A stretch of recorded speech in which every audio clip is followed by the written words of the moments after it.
अस्सलाम वालेकुम friends, welcome back to my channel. उम्मीद करती हूँ आप सब खैरियत से होंगे। आज हम इस लेक्चर में डिस्कस करने वाले हैं एक ऐसे इन्वेस्टिगेशन की जिसके हेल्प से हम अपर गैस्ट्रोइंटेस्टाइनल ट्रैक्ट को स्टडी एंड एग्जामिन कर सकते हैं। अगर हम बात करते हैं अपर गैस्ट्रोइंटेस्टाइनल ट्रैक्ट की, तो ये इंक्लूड करता है oesophagus means food pipe and stomach. ये इन्वेस्टिगेशन किया जाता है with the help of X-rays and barium sulphate. Barium sulphate एक मेटालिक कंपाउंड होता है जो एज अ कंट्रास्ट का काम करता है और एक्सरेज पे विजिबल होता है इन वाइट इन कलर। इस बेरियम सल्फेट की हेल्प से हम एब्नॉर्मैलिटीज चेक कर सकते हैं in oesophagus and stomach. So it means कि इस इन्वेस्टिगेशन में हम बेरियम सल्फेट का इस्तेमाल करते हैं, इसलिए इस इन्वेस्टिगेशन का नाम पड़ा बेरियम स्वैलो। तो सबसे पहले हम इस इन्वेस्टिगेशन की इंडिकेशंस की बात करते हैं कि ये जो एग्जामिनेशन है ये क्यों लिया जाता है, कौन सी प्रॉब्लम्स डिटेक्ट करने के लिए हम ये वाला एग्जामिनेशन लेते हैं पेशेंट का। So the first indication is narrowing और irritation of the oesophagus. Means जहाँ पे हम एग्जामिन करते हैं फूड पाइप को, मीन्स ईसोफेगस को, वो चेक करते हैं कहीं पेशेंट की फूड पाइप जो है वो नैरो या इरिटेशन तो ऑकर नहीं हो गई है उसमें। Next is Hetal hernia. Means एक ऐसा इंटरनल डिफेक्ट होता है जो स्टोमक को पुश करता है into the chest, means towards the diaphragm muscle, ये पुश हो जाता है स्टोमक। सो इसको भी हम डिटेक्ट कर सकते हैं with the help of barium swallow examination. Third indication is abnormally enlarged veins in esophagus that cause bleeding.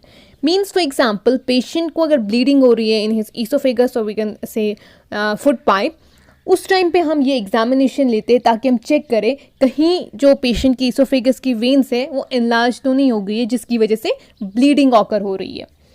Next fourth indication is ulcers. ये एक ऐसा पेनफुल या इचिंग एरिया होता है लाइनिंग ऑफ ईसोफेगस या स्टोमक में जो डिटेक्ट किया जाता है with the help of barium swallow examination. Next is tumours and the next one is difficulty in swallowing dysphagia. So this is a disorder of swallowing, means जब एक patient swallow नहीं कर पाता है food और any liquid properly, उस time पे उसको डिटेक्ट करने के लिए कि कहीं इसमें dysphagia तो नहीं है, वो चेक करने के लिए हम ये एग्जामिनेशन लेते हैं। Next is polyps.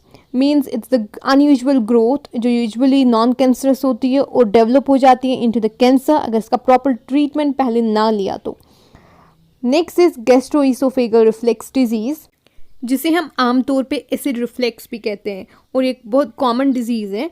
यहाँ पे जो स्टोमक होता है जो एसिड प्रोड्यूस करता है, स्टोमक या बॉयल जो प्रेजेंट होता है वो रिफ्लेक्स हो जाता है टुवर्ड्स द फूड पाइप, जिस वजह से जो फूड पाइप की लाइनिंग होती है वो इरिटेट हो जाती है।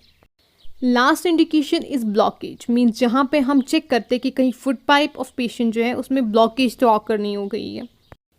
तो यहाँ मैंने कुछ इंडिकेशंस इमेज में शो की हुई है। First one it's Hetal hernia, next one is polyps and third one is ulcers. Now there are few important preparations that must be done by patient before taking this examination. So first one is आपको patient को पहले inform करके रखना होता है that you have to be on fasting night before the examination. Means he has to stop eating and drinking night before the examination. Next thing is you have to inform the patient to stop smoking on the day of examination. It means from morning till the examination is over. Next thing is आपको patient को पूछना पड़ता है कि कहीं उसकी कोई previous surgeries तो ऑकर नहीं हुई है या कोई मेडिकेशन तो नहीं ले रहा है वो, या कोई एलर्जीज तो नहीं है उसको किसी चीज़ से। Last one is for female patients. It's important आप उनको पूछें कि कहीं वो प्रेग्नेंट तो नहीं है या फिर वो एक्सपेक्ट तो नहीं कर रहे कि वो प्रेग्नेंट हो सकते हैं, because there are radiations in this examination and definitely these radiations will be harmful for fetus.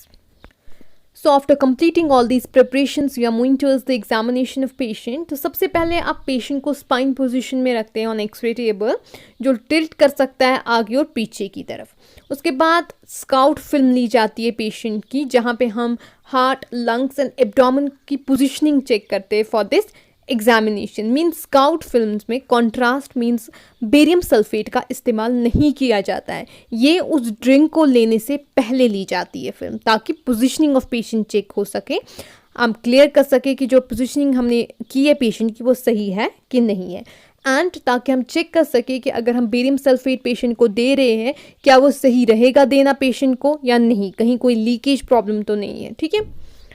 So after the scout film is taken, patient को 1 या 1.5 cup of barium sulphate drink जो है वो दी जाती है। जिस टाइम पे पेशेंट बेरियम सल्फेट को स्वालो करता है उस टाइम पे हम कुछ इमेज कैप्चर करते हैं पेशेंट की, जहाँ पे हमें जिस इमेज में हमें बेरियम सल्फेट फ्लो करता हुआ नज़र आता है from oesophagus towards the stomach, और यही contrast media mean barium sulphate जो है इसके थ्रू हम एबनॉर्मेलिटीज़ डिटेक्ट कर सकते हैं इन फूड पाइप एंड स्टोमक। जो ही बेरियम जो है आहिस्ता आहिस्ता से डाइजेस्टिव सिस्टम में फ्लो करने लगता है, जो टेबल है उसको हम टिल्ट करते हैं वेरियस एंगल्स में, ठीक है। उससे क्या होता है, जो बेरियम है वो स्प्रेड अप हो जाता है डिफरेंट डायरेक्शंस में, और हम डिफरेंट व्यूज़ ले सकते हैं और कैप्चर कर सकते हैं image in a different angles. Pressure भी कभी कभार अप्लाई करना पड़ता है एब्डोमेन में ताकि जो बेरियम है वो स्प्रेड अप हो जाए।